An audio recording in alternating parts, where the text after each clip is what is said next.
Boa noite, igreja. Sejam todos muito bem-vindos. Estamos ao vivo diretamente aqui da nossa comunidade CHJ, uma noite de estreia, dando início à nossa nova programação, Diálogos Bíblicos. Então, eu convido você a participar, ficar com a gente até o final, né? Você é muito bem-vindo a esse momento novo, né? Vou explicar um pouquinho para os irmãos como vai funcionar, né, a nossa nova programação. Pelo título, os irmãos já entenderam que a gente vai estar aqui batendo um papo sobre vários temas bíblicos, né? Nessas próximas 3 quartas-feiras, a gente vai estar com o tema Parábolas Urbanas. A gente está com um time aqui de peso, um timaço de peso, né? Eu quero dar boa noite aqui ao querido pastor Mano Góes, participando com a gente. Hoje ele que é o responsável pela parábola da noite.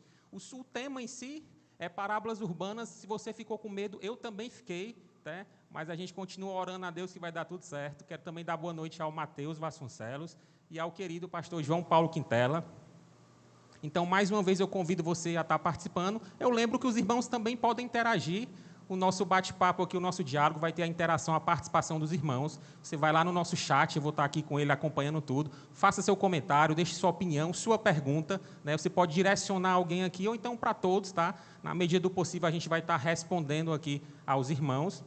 Eu convido você também a estar compartilhando o link da nossa programação, da nossa live. Compartilhe nas suas redes sociais, convide pessoas para estar junto com a gente, participando deste momento de muito aprendizado, tá? A gente está bem feliz com o início dessa nova programação, então a gente pede, a gente acredita e confia na participação dos irmãos também aqui com a gente, tá? Então a gente vai dar início. Hoje a nossa parábola é um certo filho pródigo, e o responsável por trazer a parábola de hoje é o pastor Mano Góes. Então ele vai fazer uma introdução e logo em seguida a gente vai estar aí dialogando um pouco sobre essa parábola.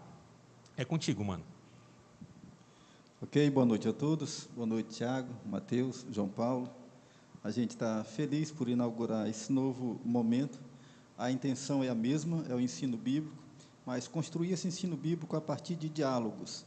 Diálogos entre os intérpretes, diálogo com o próprio texto bíblico, diálogo com você que está nos ouvindo, que tem as suas dúvidas ou tem as suas opiniões, e você pode participar com a gente também, interagindo.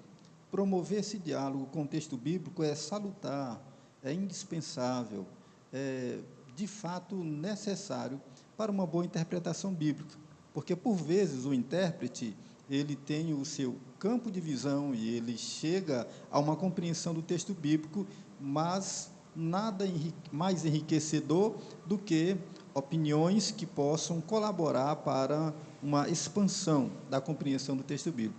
Quero convidar, portanto, você a, nesta noite, estarmos mergulhando no texto de Lucas, no capítulo 15, do verso 1 até o 32, você vai ter a parábola do filho pródigo, muito conhecida de todos nós. Por que o tema parábolas urbanas? A bem da verdade, a proposta é que, olhando para o Novo Testamento, nós fizéssemos uma seleção de algumas parábolas que trazem um tema muito contemporâneo, que tocam em assuntos muito do nosso dia, que tem a ver com o nosso mundo urbano. Fazer, portanto, essa ponte entre o texto bíblico, no caso em forma de parábola, e as nossas demandas de hoje, torna-se necessário para a caminhada da igreja, para um repensar a sua missão. Por isso, lhe estamos propondo esse tema, parábolas urbanas, ok? O evangelista Lucas nos apresenta, nesse capítulo 15, esta que é uma das mais conhecidas, mais tradicionais parábolas dos evangelhos. Eu não vou ler o texto, porque vocês já conhecem muito bem, você pode acompanhar aí de casa, com a sua Bíblia, o texto. Nós vamos, de imediato, propor uma leitura desse texto, uma compreensão desse texto, baseado na perspectiva de Lucas. Bom, de imediato, o que eu proponho, quando eu ponho meus olhos na parábola do filho pródigo registrada por Lucas? Eu proponho que a gente se chegue a ela pensando em 3 perspectivas, porquanto essas 3 perspectivas vão ampliar o nosso horizonte de compreensão. A primeira delas é uma perspectiva antropológica, onde vai falar, de modo geral, do homem e das suas escolhas. A segunda perspectiva é a perspectiva teológica, que vai falar do estado do homem e o projeto redentor de Deus para a sua vida. E, por fim, uma perspectiva eclesiológica, vai falar, portanto, do papel da igreja neste mundo. Daí, pensando nessas três perspectivas, eu gostaria de partilhar o seguinte com nossos queridos pastores aqui presentes e também com você. Portanto, a sua opinião é muito importante. Olhando para a parábola do filho pródigo, numa perspectiva antropológica, onde está focando o homem, e aqui de uma maneira geral, a gente percebe, eu não sei se você está percebendo ou percebeu, como eu vou perceber, mas, a meu ver, há três coisas aqui presentes na decisão ou na escolha do filho pródigo, que são temas muito atuais, que dizem muito acerca do nosso mundo de agora, que tem muito a ver com o nosso mundo urbano. Daí a proposta de parábolas urbanas. Quando eu olho, portanto, para esta parábola, quando eu ponho os meus olhos sobre essa parábola de Lucas, inevitavelmente eu me vejo diante de três compreensões aqui nesse texto. A primeira delas, que está, a meu ver, muito claro, é que nessa perspectiva antropológica da parábola do filho pródigo, a gente vai perceber, nesta situação narrada, uma valorização das coisas em detrimento das pessoas. Rapidamente, monta na tua cabeça aí o cenário. Um filho, o filho mais novo, agora, em uma ligeira discussão com o seu pai, sua mãe está presente, provavelmente não opina, apenas sente o drama daquele momento, seu irmão mais velho está ali ao lado. E a discussão é simples, ele está querendo viver uma outra experiência, ele pede a parte da sua herança e ele quer ir embora com aquilo que lhe é de direito, e de fato ele tinha direito, ele tinha uma parte na herança. Agora, perceba o que está em jogo. Ele está abandonando a segurança de uma casa, ele está abandonando a segurança de um lar, ele está abandonando relacionamentos preciosos em busca de uma aventura. E pelo que o texto descreve, como ele vai viver e as coisas às quais ele vai se jogar, deixa muito claro esta evidente situação. Ele está optando por coisas em detrimento de pessoas. Muito comum nos nossos dias hoje. Estamos, digamos assim, contaminados com esse conceito, com essa ideia, com essa realidade, onde as pessoas estão abrindo mão de outras pessoas e estão avidamente buscando ou valorizando coisas. Essa é uma armadilha tão comum e uma tecla já tão batida, no entanto, continuamos com os mesmos problemas. Grande impacto a gente tem quando percebe que o mundo da fé, que o mundo cristão, também adentra esses conceitos e acaba, por vezes, em detrimento de pessoas valorizando coisas. O menino da parábola em questão quer a riqueza, quer o dinheiro, quer a herança. Isso tem a ver com coisas. E, em nome disso, ele está abrindo mão de relacionamento paterno, materno, de relacionamento familiar. Fica muito claro isso. E isso tem muito a ver com o nosso tempo hoje. Essa é a primeira ideia que eu percebo na interpretação dessa parábola do filho pródigo, nessa perspectiva antropológica. A segunda coisa presente é que também no texto fica claro que o menino, o rapaz, está fazendo opção pelas relações fugazes em detrimento das relações duradouras. E o texto, inclusive, diz isso. Ele estabeleceu novas amizades, ele teve relacionamento com outras mulheres e abandonou o relacionamento de pai, mãe, irmão, irmã. Ele se deu a uma aventura, ele se jogou em relações passageiras e deixou para trás relações duradouras que, de fato, estavam produzindo na vida dele um fundamento seguro. E, sinceramente, isso não tem muito a ver com o que nós percebemos hoje, com que facilidade as pessoas se aventuram em relacionamentos passageiros, rápidos, tipo bolha de sabão, comprometendo relacionamentos que de fato são fundamentais, e estou falando logicamente que de relacionamentos familiares. Esse não é o drama do nosso século. Isso não tem a ver exatamente com essa ideia, esse conceito, esse momento de se trabalhar a ideia de que você põe em risco coisas que são preciosas, relacionamentos que são preciosos, em nome de aventuras, e principalmente aventuras amorosas. E, em terceiro lugar, nessa perspectiva antropológica, parece-me também que o texto nos permite dizer que o rapaz está fazendo uma escolha, e essa escolha tem a ver com a escolha pelo prazer em detrimento de valores, em detrimento de bons princípios. O texto narra uma aventura. Ele, de fato, se jogou numa busca de satisfação, de prazer. O texto é bem claro nisso. Viveu dissolutamente, desperdiçou os bens.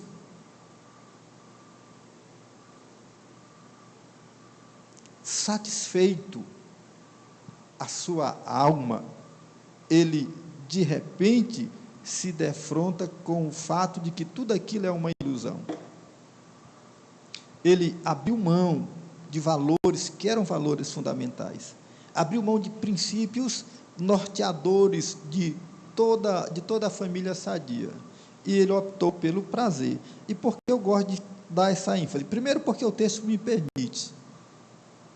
nos permite isso. Segundo, porque isso, a meu ver, tem muito, mas muito a ver com o nosso tempo hoje, né? Eu sempre digo e repito, quase com uma tecla batida, que o produto mais vendido nas prateleiras do nosso tempo hoje é prazer, é satisfação, é alegria, felicidade. Então, isso está o tempo todo, né, diante de nós, sendo nos oferecido. E a maioria dos transtornos sociais, familiares, que hoje nós vivemos, apontam para isso. Em um determinado momento, as pessoas se jogam em busca de um prazer, de uma tal felicidade, de uma satisfação. Todo mundo hoje quer ser feliz, todo mundo hoje quer estar contente, todo mundo hoje quer viver uma vida prazerosa, não importa quantas coisas eu tenha que sacrificar, sejam bons valores, sejam bons princípios. Parece-me, portanto, que esses elementos estão presentes nesta parábola tão antiga. Elementos que têm a ver com o nosso tempo hoje. Por isso, trago para os nossos queridos pastores aqui esse momento da gente pensar nessas coisas e fazer essa ponte para encontrarmos também resposta. A título de informação, a perspectiva teológica, olhando para esse texto, vai nos falar do estado do homem. E daí, pelos muitos termos que a parábola utiliza, ela mostra essa situação do homem, né? Essa situação teológica, essa situação que ele vive. O texto vai falar de um homem distante, de um homem carente, de um homem perdido e, finalmente, de um homem morto. Todos esses termos vão ser usados pelo evangelista. E isso é bem claro, né? Claramente mostra essa condição espiritual do homem, distante de Deus, carente do seu amor, perdido no seu mundo e morto nos seus pecados. Daí, e a partir daí, nasce o projeto redentor de Deus. Não consigo ver o mundo sem perceber, sem entender que as pessoas estão passando por isso, mesmo sem entenderem. Daí buscam resposta em outras coisas, nas coisas que o jovem filho pródigo fez opção nesse primeiro momento que eu falei. Em terceiro lugar, numa perspectiva teológica, a gente pode falar, a partir dessa parábola, acerca do papel da igreja neste mundo, e eu gosto muito dessa parte. Primeiro porque ele nos apresenta uma relação de igreja com algo bem pessoal, bem próximo da gente, que é casa-família. A história é narrada numa casa, pai, mãe, filho, né? Então, há um endereço ali, há uma relação familiar ali para representar, para falar de todas essas coisas que o texto pretende falar. E remeter a nós essa compreensão da igreja como casa, família, é muito saudável, porque essa é a perspectiva. Isso quebra a nossa visão institucional, isso quebra essa visão moderna, quase que empresarial, de conceber e de ver a igreja, e nos remete àquilo que é mais original, aquilo que está mais próximo do DNA da igreja. A igreja casa, a igreja família, e temos que trabalhar a nossa missão a partir dessa perspectiva. Muito embora a gente repita isso, a gente afirme isso verbalmente, muitas vezes na prática não é isso que acontece. A gente precisa assimilar bem isso e trabalhar a nossa prática de vida de igreja com esse conceito fortemente arraigado nas nossas atividades, nas nossas reuniões, nos nossos planejamentos de igreja. Portanto, igreja como casa-família. E como casa-família, igreja precisa carregar algumas marcas, que eu cito aqui. Primeiro, lugar de misericórdia e acolhimento, porque isso é claramente estampado nesse texto. O menino que volta arrependido recebe perdão, consequentemente misericórdia, e recebe acolhimento. Perceba que ele não é punido. Parece-nos estranho isso.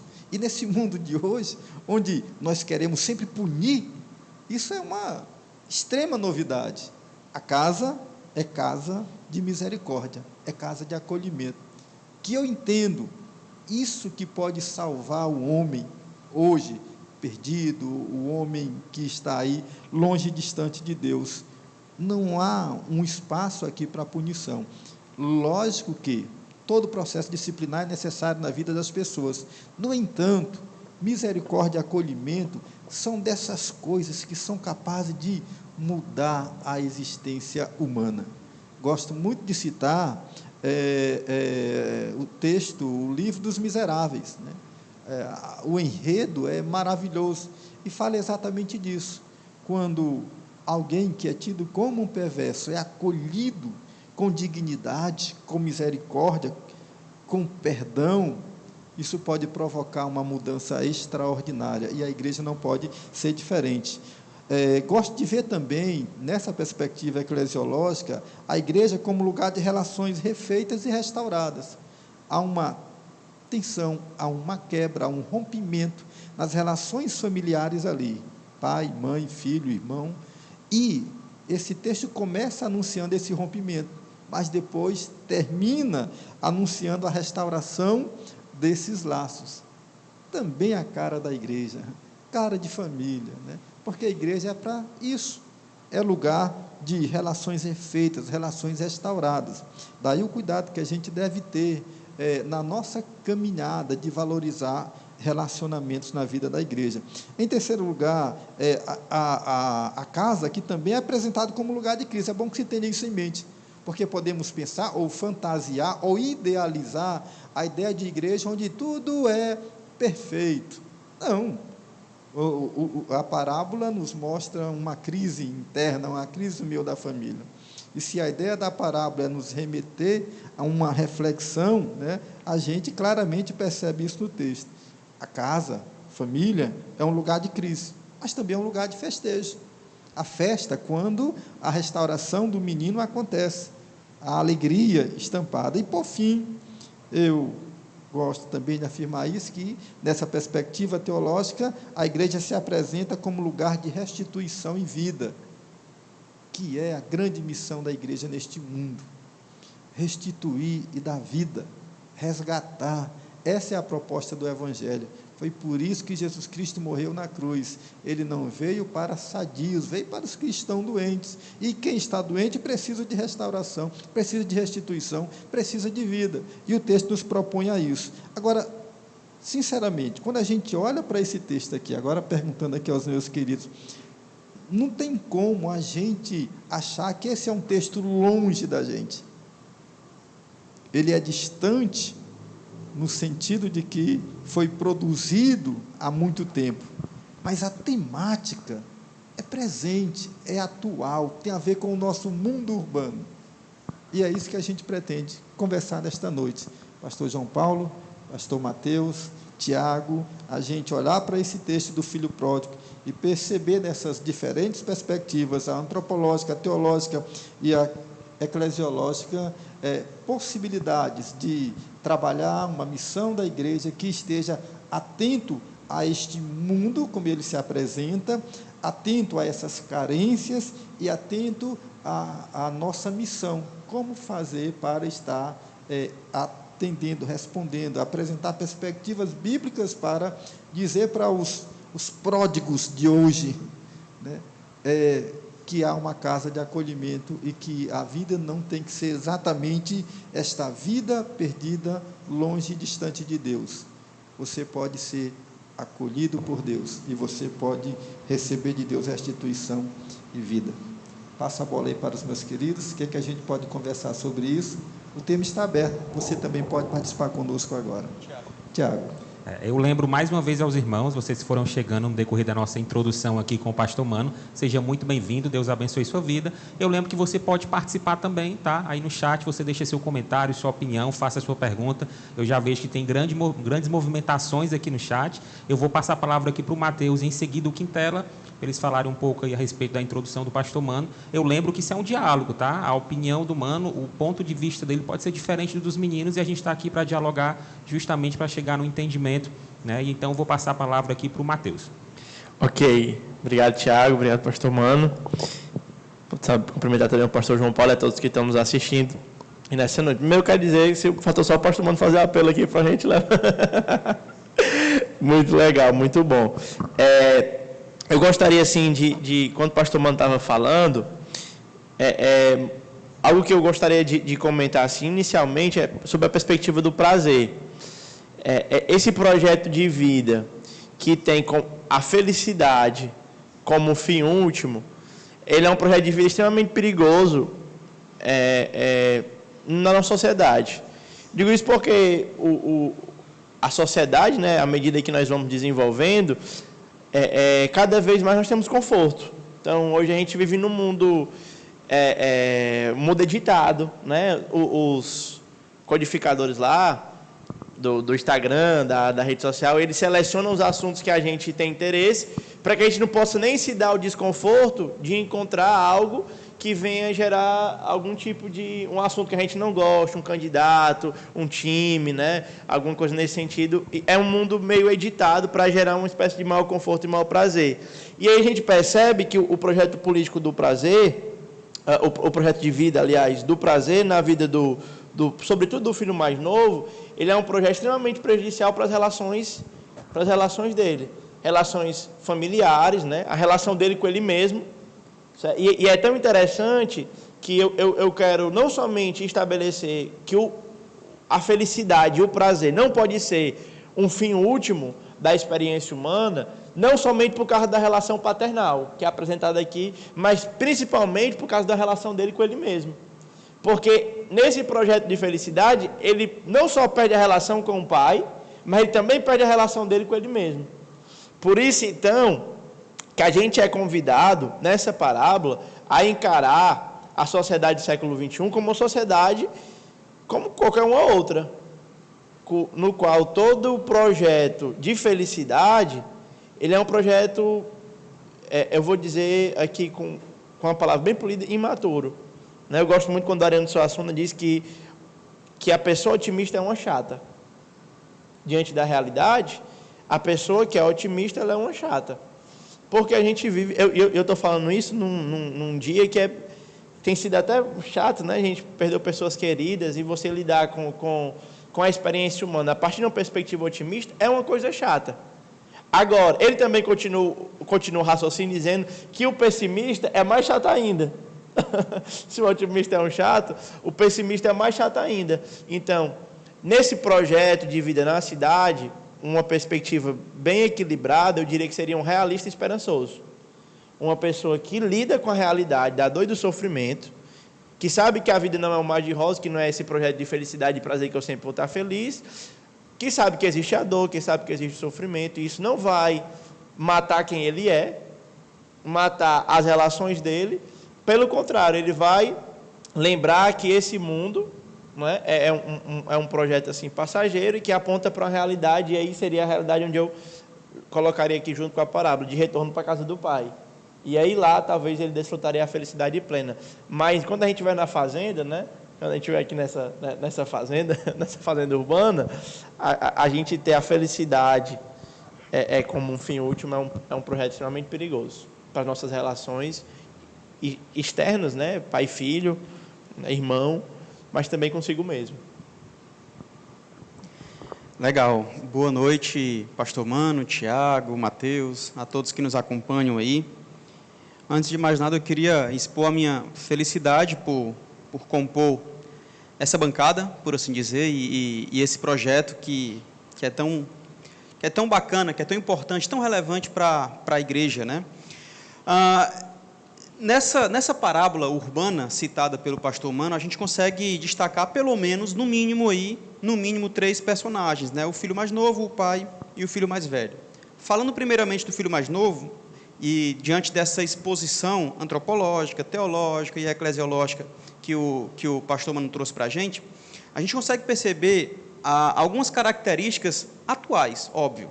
Se a gente está contextualizando, a gente consegue perceber, no mínimo, 3 características do filho mais novo. Primeiro, são os relacionamentos rasos. Relações rasas mesmo. Ele não valoriza tanto aquelas pessoas que estão à sua volta, pelo menos nesse primeiro momento que a gente consegue visualizar. Segundo, é o descarte rápido, descarte fácil.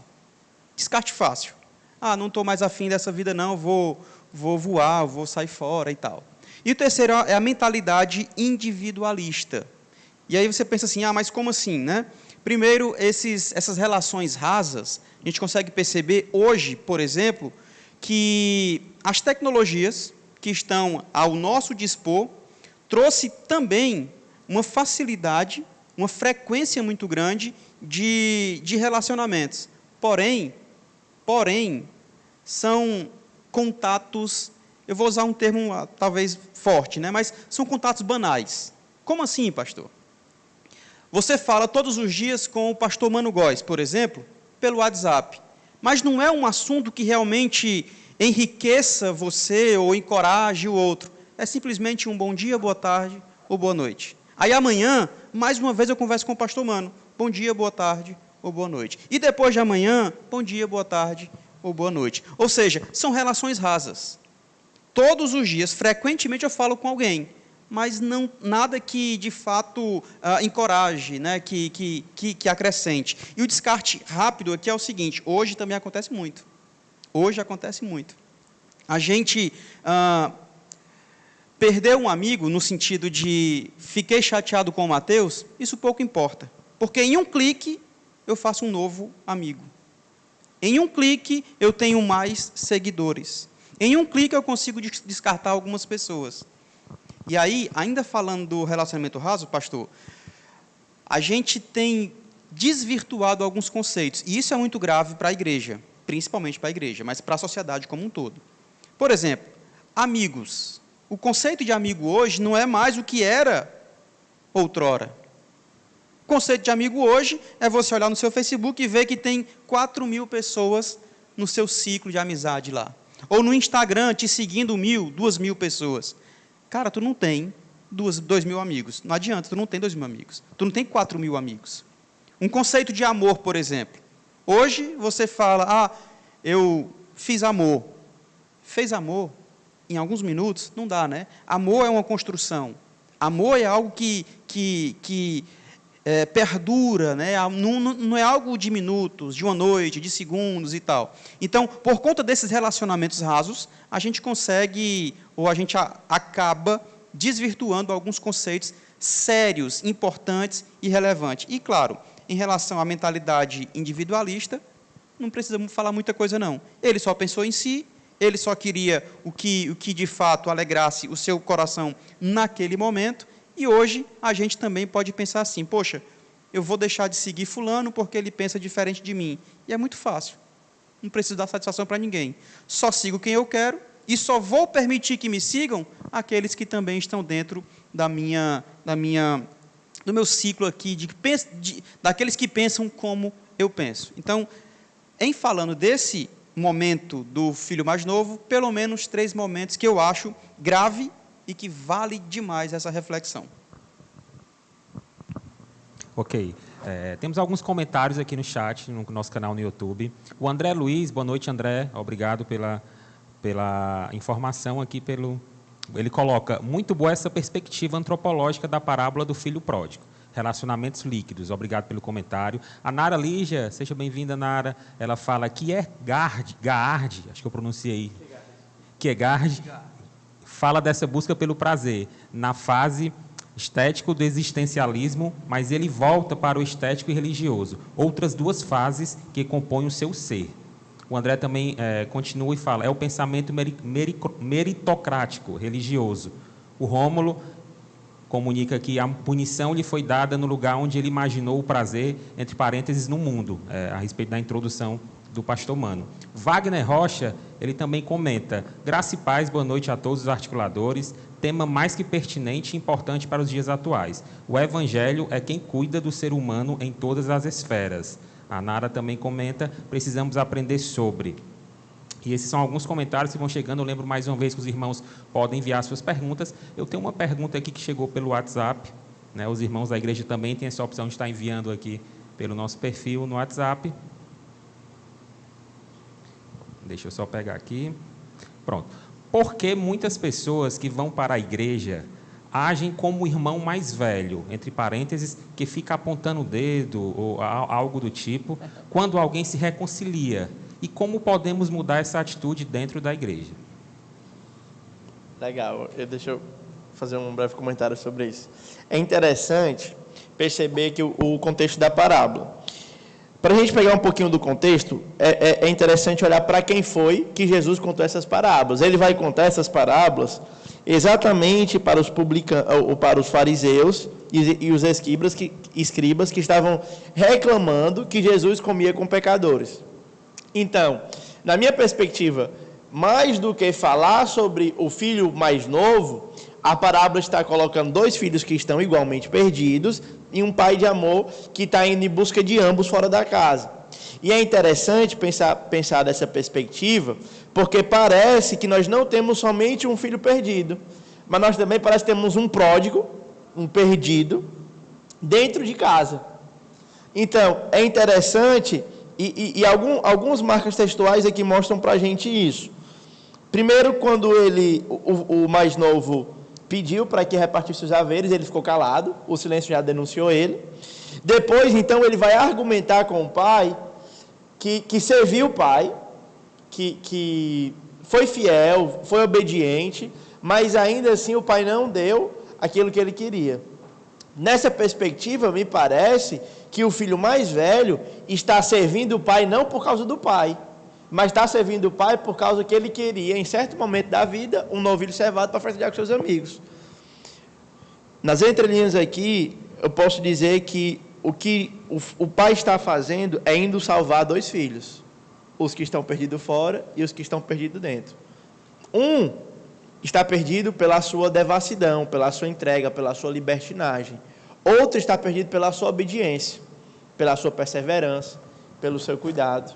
Então, parece que a religiosidade, os 2 estão afastados de Deus. Um está afastado de Deus porque se entregou às suas vontades, e outro está afastado de Deus porque obedeceu a Deus. Parece que é um assunto tanto contraditório. Buscando mérito, né? Buscando mérito.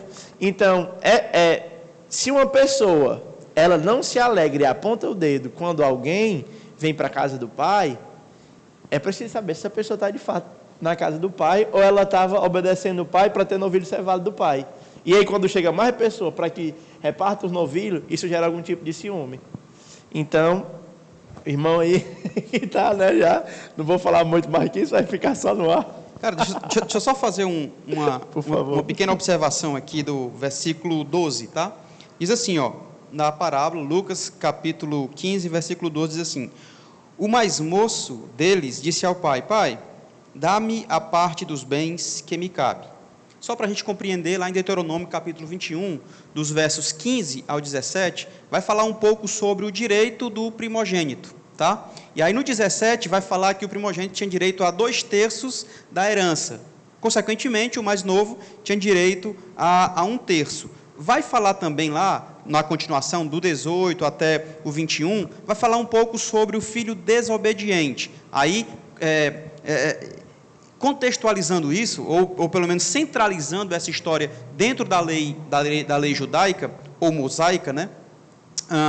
É que esse jovem, esse filho mais novo, ele estava pedindo a sua parte e estava também dizendo o seguinte, olha, diante da lei lá, dizia o seguinte, o pai, quando morrer, o filho receberia após a morte do pai, obviamente. Só que também era possível entregar ainda em vida, com uma condição, eles só iriam usufruir após a morte do pai. Mais uma vez entra a história lá do objetos versus ou em detrimento das pessoas. Para ele, era mais importante ter o bem, ter o valor, para poder esbanjar, do que a presença do pai. É como se ele estivesse falando o seguinte, olha, eu prefiro que o senhor morra, me dá o que eu tenho aqui para curtir. E o outro ponto, na continuação ele fala, e ele, o pai, lhes repartiu, ou seja, os dois receberam.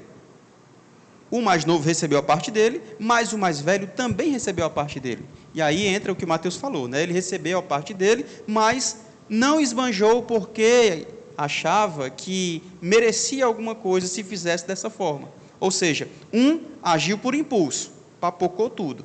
O outro guardou não por consideração, ou não por esperar o momento certo, mas porque queria exigir mais na frente alguma coisa.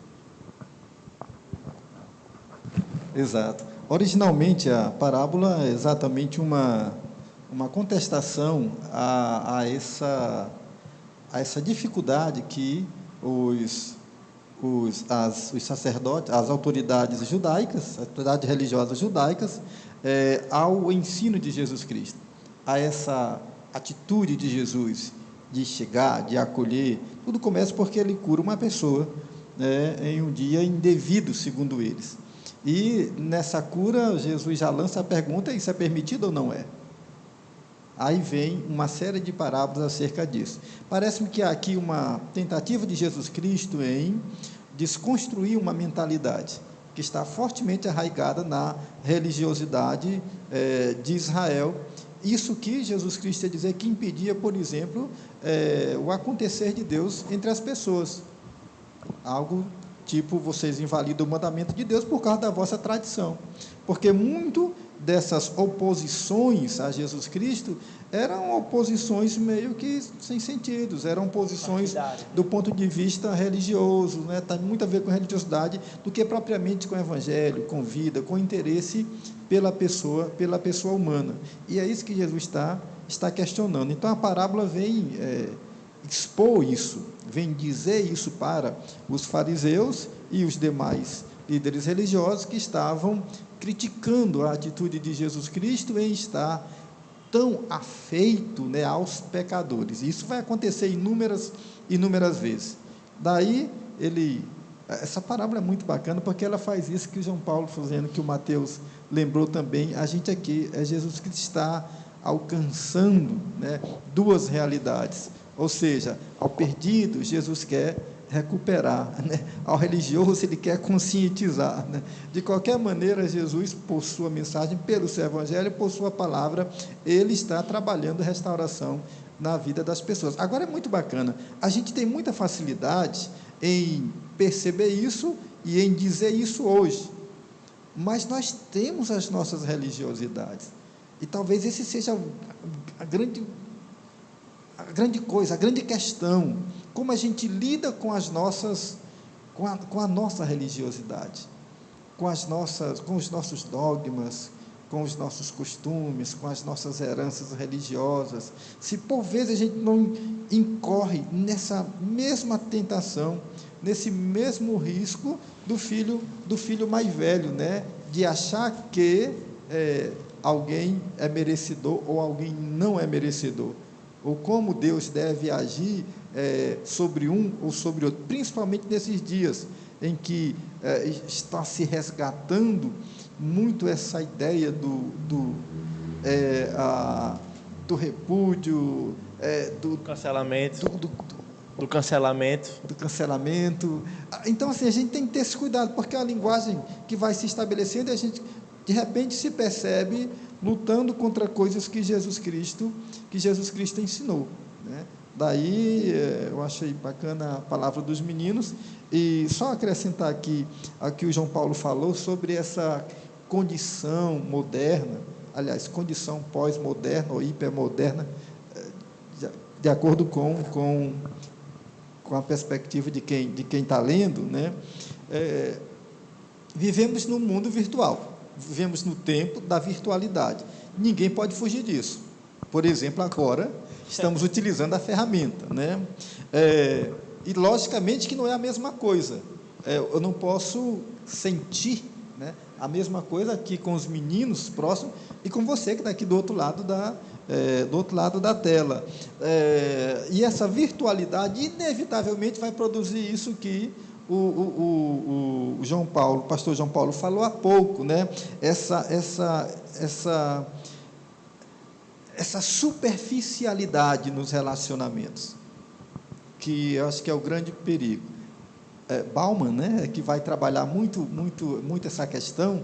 Eu achei até legal essa ideia dos amigos. Foi o João Paulo ou foi o Mateus que falou, né? O João Paulo, essa ideia dos amigos, que diz que um jovem chegou para ele, né, conversando sobre, eu tinha sei quantos amigos, muitos amigos, né? Eu tenho 5.000 amigos. Ele disse, eu estou com 80 anos de idade e eu estou longe, mas muito longe de chegar a isso aí. Mas o que está chamando de amigo? Exatamente isso, né? Porque amigo é o amigo virtual, que você não tem compromisso, que você não tem relação, que você leva aquilo que João Paulo falou. Você acolhe e você descarta com muita facilidade. Sim. Que é uma marca do nosso tempo, né? Então, relações descartáveis. Eu até falo que o conceito do descartável saiu do mundo das coisas e foi para o mundo das pessoas, das relações, né? Você perceber como os conceitos é uma coisa interessante. Eles surgem, né? E eles vão sendo aplicados a várias experiências da vida. Daí o cuidado, porque isso é uma mentalidade. E eu penso que Jesus Cristo está propondo pelo Evangelho uma nova mentalidade. E essa talvez seja a nossa grande dificuldade. Jesus vem e diz, as meretrizes vão chegar adiante de vós no reino de Deus. Você vê um santo homem de Deus, doutor da lei, né, orando de uma maneira, e um desgraçado, publicano, pecador, todo mundo conhece o cara, orando. E Jesus vai dizer que recebeu a oração do publicano e rejeitou a do santo homem de Deus. Isso não é estranho, não? Vocês não acham? Sim, sim. Então, o que está presente aí? Muito provavelmente a mentalidade. A mentalidade. O Evangelho propõe uma nova mentalidade. E isso tem a ver com isso que a gente percebe nesta parábola do filho pródigo. Uma coisa que é interessante, que o pastor Mano estava falando na fala inicial, é sobre o estado do homem, né? E nessa parábola, o estado do homem, tanto homens morais como homens amorais ou imorais, como queira, eu prefiro talvez amoral, ele vai dizer que tanto os dois estão perdidos. E pela perspectiva do Evangelho, os dois são carentes de uma ação do Pai. É interessante pensar, né, até o Machado de Assis colocou lá na obra dele, Memórias Póstumas, que o único legado dele foi não ter perpetuado a miséria da raça humana, né? Ele olha assim com bastante ceticismo, com a descrença total na experiência humana, porque ele acaba enxergando a realidade. Ele vê, rapaz, o homem falhou, o homem não consegue. É muito difícil lidar, como a gente falou, né, anteriormente, como eu falava, é muito difícil lidar com a experiência, né, de humana, as brigas por poder, os projetos pessoais de cada pessoa. Às vezes é um projeto que precisa passar pelo outro, não é? É uma demonstração clara do que a gente vive na nossa sociedade. de que o filho, para ter o bem para si, ele não mede esforço e simplesmente passar por cima do pai, para ter uma demanda, né? Essa história, eu estou falando aqui, vem milhares de exemplos reais, né? De pródigos reais, que não, pensando numa perspectiva mais rural, e aqui seria aquelas pessoas que se aproveitam dos aposentos e das outras coisas, e até questões mais assim, de um comodismo, o que mostra que tanto morais como amorais estão completamente perdidos, estão fora de casa, seja obediente, seja desobediente, estão perdidos. A miséria humana. Bom, o Wagner Rocha, ele comenta: com sua linguagem alegórica, voltada para os homens simples de 2000 anos atrás, o Cristo desconstrói concepções religiosas vigentes até hoje, utilizando-se das próprias escrituras. O Rômulo Barbosa envia uma pergunta aqui pelo chat também. Já que o pai percebia a conduta dos dois filhos, sabia do lhes aguardava, por que ele não evitou essa situação toda? Não seria prudente preveni-los? Quem? Então, a gente precisa entender que nós estamos tratando de um gênero textual chamado parábola. Então, na parábola, é uma história verossímil que visa trazer uma lição. Portanto, a gente não quer aqui interpretar cada termo, uma minúcia. A gente quer tentar extrair a lição principal do que a gente está entendendo aqui, ou se é que a gente consegue extraí-la. Mas a ideia aqui, exatamente dessa prudência do pai, é uma tensão, né, dois pontos tênues que lida com a responsabilidade do homem e com a soberania de Deus. Então, se a gente fosse tratar isso, seria a partir de outros textos. Eu acho que esse texto não é um texto que fundamenta, mas assim, a parábola, ela é feita, né, ela é proferida para lidar com essa relação de como os fariseus, os escribas, lidam com publicanos e pecadores como pertencentes no reino. E como o pastor Mano falou, não só pertencentes, mas talvez pertencentes em um lugar mais proeminente do que os da lei. Portanto, o foco não é tanto na prevenção do pai, na relação que o pai tinha com o filho, pré-decisão do filho, mas mais pós, como o pai lida nessa, e aqui, como o pastor Mano expandiu para a igreja, nessa perspectiva acolhedora, misericordiosa, acho que a palavra mais precisa seria graciosa, né? Lidar com graça, não tratando como eles merecem. Responder essa pergunta, Romo, seria equivalente a responder a pergunta de sempre. Por que Deus deixou que Adão pecasse? Por que não tirou a árvore? Por que não se preveniu? Então, seria a mesma questão, né? Então, a parábola, de verdade, não se propõe a isso. Ela se propõe a lidar com um problema que salta aos olhos, né? E que Jesus Cristo apresenta a sua proposta na perspectiva do Evangelho. Então, é algo que já está presente e que ele está, pela parábola, trazendo uma lição para esta situação, viu? O Wagner, não foi? Isso, Wagner falou. Rocha. Wagner, isso mostra a atualidade da palavra, né? Da Escritura, né? Então, a Escritura, ela trata de temas diversos, e isso é que é bacana, de temas atuais. Por outro lado, a gente pode também perceber que a humanidade não avançou muito, continua com os mesmos dilemas, daí a importância da Escritura como orientação, como reflexão, como inspiração, como um livro a ser consultado, como um texto para criar diálogo, exatamente para levantar essas questões, porque um texto tão distante, mas, ao mesmo tempo, tão presente, né?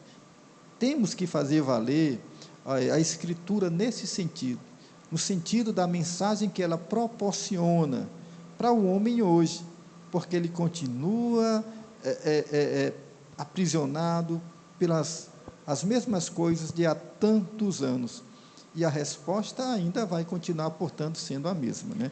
O Evangelho de Jesus Cristo. Um texto distante em tempo, espaço, mas bem próximo em princípios e objetivos, né? Tem mais algo no chat? O Rômulo coloca em seguida, ótimo, né? O nosso amigo Clemente Silva, nosso irmão. Cheguei agora, mas esse formato de ensino parece promissor. A gente fica feliz. Seja bem-vindo, Clemente. Ainda nenhuma outra pergunta? Eu tenho uma pergunta aqui, do Pronto. Paulo Júnior. Abraço, Paulo Júnior. Mandou aqui a pergunta, vou colocar aqui na roda. Manda. Ele disse assim, ó. Deixa eu olhar aqui no... porque geralmente as pregações só focam no filho pródigo, mas não falam do filho mais velho, que poderia servir como um alerta para a igreja? Eu honestamente, assim, na verdade, o título, né, geralmente, que não está no original, mas que a gente encontra na maioria das Bíblias, é a parábola do filho pródigo. E talvez isso traga induz ao pregador a buscar respostas nesse título, nesse tema, né? Mas o nosso intuito é justamente o contrário, é a gente encontrar as verdades nos três personagens, o que cada qual tem para nos oferecer de lições e princípios. O filho mais novo, o próprio pai e o filho mais velho. Boa pergunta, mas assim, a gente precisa compreender que toda a parábola tem lições para além daquele que estava disposto a gastar tudo e a não olhar para os valores e princípios familiares, éticos e morais. Aí eu tenho outra pergunta para fazer aqui. Tá? Agora, essa sou eu mesmo fazendo, né? Deixa eu só falar um acréscimo a isso que o João Paulo falou. Se a gente puder ou quiser aprofundar essa questão do filho mais velho, a gente dá para pensar algumas coisas bacanas, né? Talvez uma dessas coisas são no versículo 31, quando ele responde para o filho: filho, tu sempre estás comigo e todas as minhas coisas são tuas. Talvez isso nos apontasse para como a gente percebe, vive a experiência do usufruto das coisas de Deus, né? Essa ideia de que tudo que eu tenho é teu, né? Eu estou sempre com você, talvez seja, digamos, pensando assim, seria a mentalidade de Deus para conosco, mas talvez não seja a nossa mentalidade para com Deus, né? E daí nós, de certa maneira, deixarmos de usufruir a palavra coisa pode ser mal utilizada agora, né? Mas usufruirmos de tudo aquilo que a presença de Deus nos proporciona.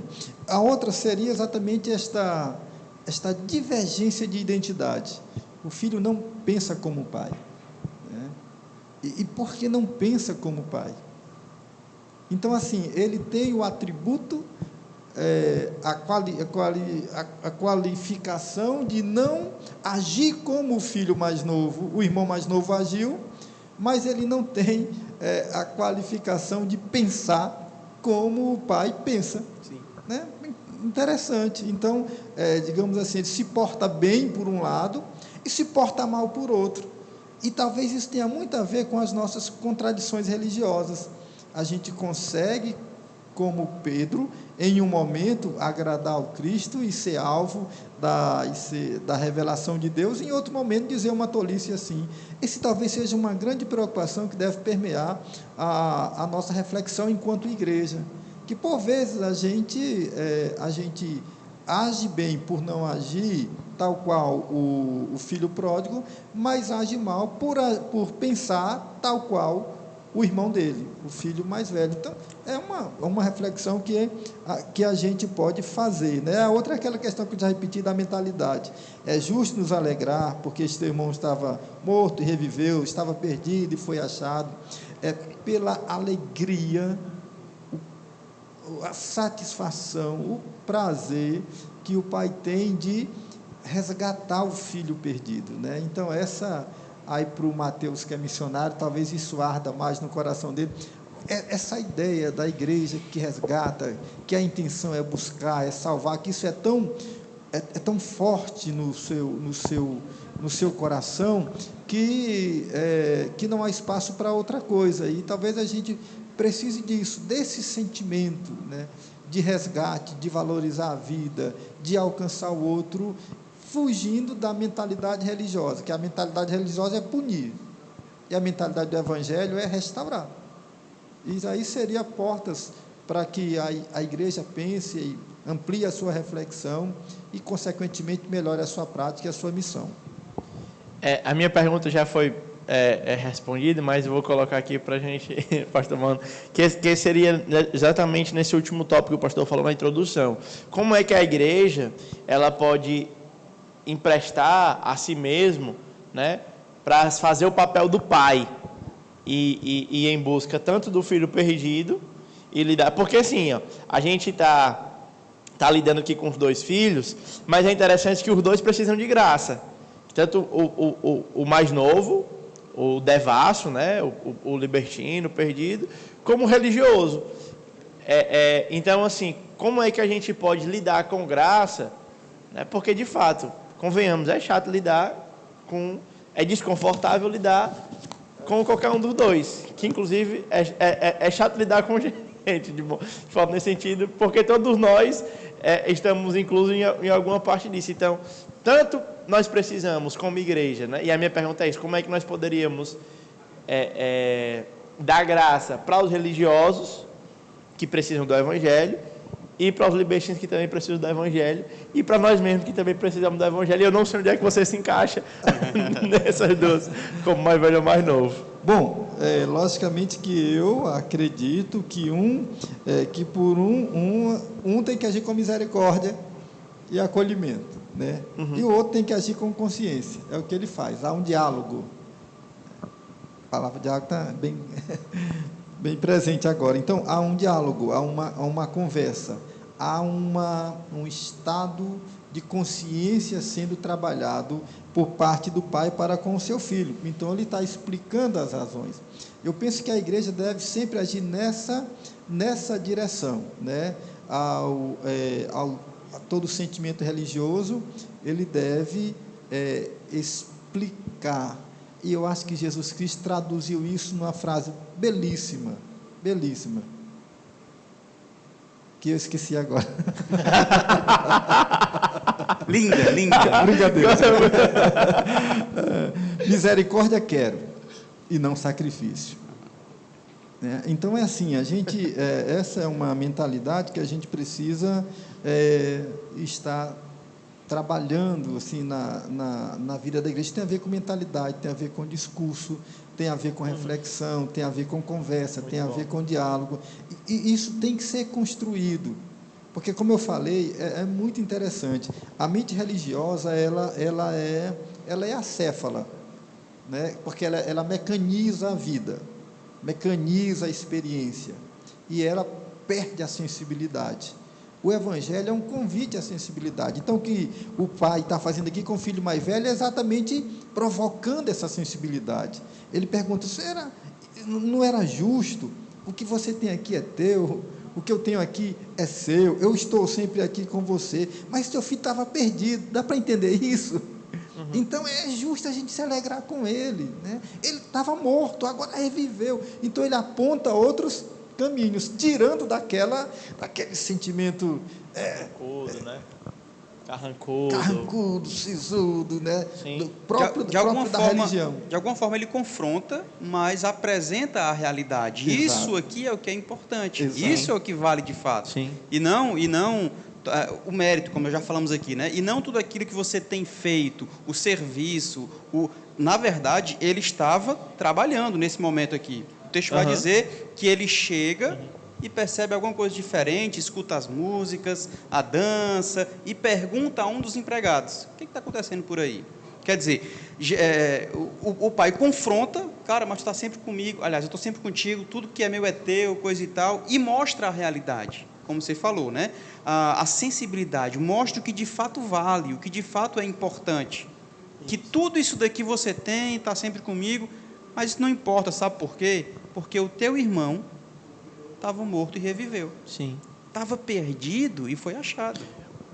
No projeto da... Desculpa, só reforçando aquilo que a gente falou no início. Novamente presente aqui a ideia pessoa e não coisas. Não é questão que eu estou dando bezerro cevado para ele, ou a sandália, ou o anel novo no pé. Não é isso. Isso é só simbólico, são coisas.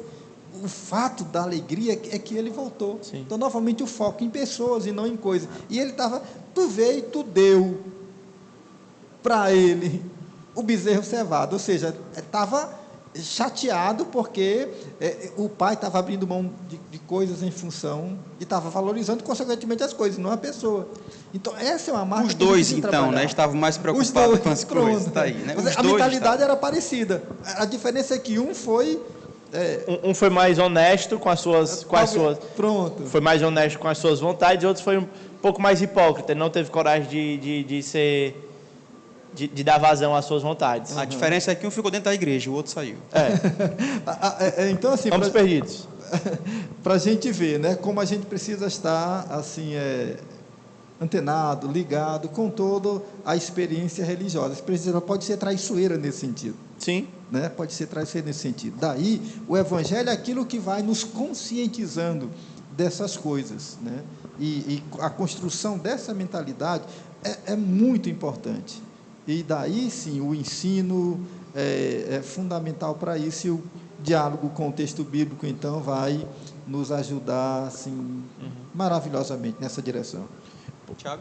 Bom, tudo que é bom passa rápido, né? Já estamos aqui com mais de 1 hora, mas eu tenho alguns comentários aqui, uma última pergunta para a gente caminhar para o final. O Cícero, ele comenta: acredito que a grande ênfase no filho pródigo é pensar como um momento de culto evangelístico, de trazer o perdido, porém, quando olhamos o contexto, vemos que Cristo está indagando a postura de fariseu. Pastor Gilailson Queiroz mandou um abraço fraterno, parabéns pela brilhante ideia de internacional, abraço. Internacional? Internacional. Boa. De realizar este diálogo tão edificante. A Joana Dark, eu acho que esse recado aqui é especial para o esposo dela, né, o pastor Mano, ela botou KKKKK. Foi um comentário aqui que ele esqueceu, enfim, mas deu certo. Paulo Bantim comenta: muitas vezes chega uma pessoa que está afastada da igreja e a igreja começa a cuidar, os que estão na igreja ficam realmente enciumados. Wagner Rocha, ele coloca: parabéns pelo diálogo e as reflexões, ligados aqui do estado de São Paulo. Deus abençoe a toda a equipe. Abraço aí para o Wagner e para toda a galera que está de São Paulo acompanhando aqui a gente. Wagner Drig, parceiraço lá do Escola Bíblica Memorável. Cícero Gelson também chegou por aí, né? Cara, eu queria fazer um questionamento aí para os pastores. Talvez antropologicamente falando ainda, né, aquela introdução do pastor Mano, o versículo 17 vai dizer o seguinte: 16, 17 vai falar que ele... 15 vai falar que ele acabou servindo aos porcos e tal. 16 fala que ele deseja comer a comida dos porcos, alfarrobas e tudo mais. E no 17 fala o seguinte: caindo em si. O 16 vai falar que ninguém o valorizava mais. Ele era insignificante em algumas versões. Antropologicamente falando, e aí a gente consegue visualizar isso muito no nosso dia a dia, aconselhamentos, acompanhamentos e tal. Parece que esse camarada chegou ao fundo do poço, não tinha mais nenhuma consideração. Parece que, ao chegar ao fundo do poço, sem saída, sem solução, é que ele vai refletir, é que ele vai cair em si. Parece que quando ele já tentou de tudo, meretrizes, gastou, teve uma fome doida e tal, não tem outra opção. Ele cai em si. Parece que se repete a cena hoje também. Muitos irmãos que nós temos acompanhado, temos aconselhado, também chegam nessa situação. Tentou de tudo. Aí cai em si, e o texto vai falar que ele reflete e age. Ele decide voltar para a casa do pai. Tem alguma coisa a ver, pastor Mano, Mateus, Tiago, né? Antropologicamente, essa realidade do filho mais novo para hoje, para o nosso contexto atual, 2020, a gente consegue visualizar alguma verdade? E qual lição extrair disso também, obviamente? Eu enquanto você estava falando, eu penso que hoje a forma das pessoas caírem em si não é estarem com os porcos, comendo dos porcos, mas é justamente estar no outro polo, que é o polo do conforto. Então, quando ele, hoje no projeto, na cidade, né? Hoje na vida urbana, hoje na modernidade, onde você tem o maior conforto, Tá certo? É claro que nós vamos lidar semana que vem, já fica aí o chamado, a questão do pobre, da ajuda, um problema social das favelas, essas coisas. A gente vai refletir sobre isso na semana que vem. Já convido você para participar. Mas agora eu quero pensar que a cidade, ela constrói um ambiente que é favorável para a prosperidade. Então, o camarada, agora, ele vai ter a oportunidade de cair em si, não quando ele estiver no fundo do poço, mas quando ele estiver no topo. Porque quando ele estiver no topo, ele vai ter alcançado aquilo que ele naturalmente projetou para si como sonhos e realizações. E penso eu que esses sonhos e essas realizações vão automaticamente frustrar ele. Como disse o Blaise Pascal, o homem pode ter duas grandes frustrações na vida dele. Uma é projetar um futuro com grandes expectativas e viver correndo atrás desse futuro e não alcançar, e ficar frustrado porque não alcançou. E o outro é projetar um futuro com grandes aspirações, correr atrás e alcançar. Só que chegando lá, ele vai cair em si, vai perceber que a projeção que ele fez não era capaz de saciar a sede, o anseio que ele tinha de alma. E aí é como o pastor João Paulo falou, a ideia de cair em si e tomar uma atitude. E aí é onde a gente crê, particularmente creio, que aí é onde entra a esfera transcendental. Que nada nesse mundo, que nada que a cidade possa oferecer, por mais que você tenha uma vida confortabilíssima, que a cidade te proporciona, com um certo tipo de segurança, se bem que falar de segurança em Fortaleza também é um negócio até complicado, né? Mas